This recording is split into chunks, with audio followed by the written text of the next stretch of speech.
Сәлем достар, бүгін сіздермен осындай шоколад қосылған кекстің рецептісімен бөлісемін.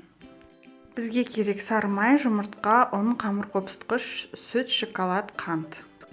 Бөлме температурасында тұрған жұмсақ сары май мен қантты 2-3 минут миксерлейміз.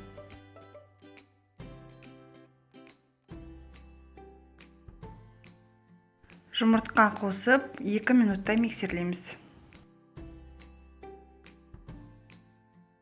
Жылы сүтімізді құйып 1 минуттай миксерлейміз.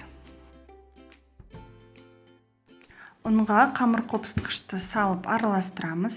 Массамызға ұнды 2-3 бөлікке бөліп, әр бөлікті салған сайын миксермен 1 минуттай араластырамыз.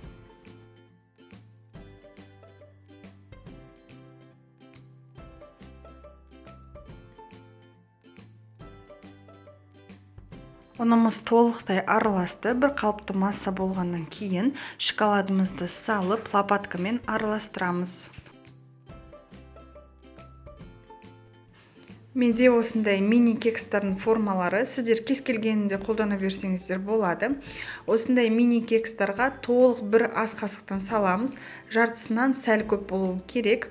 Қызып тұрған пеште 170 градуста 15-20 минуттай пісіріп аламыз. Енді өздеріңіздің пештеріңізге қарайсыз, қызарғаннан кейін ала берсеңіздер болады.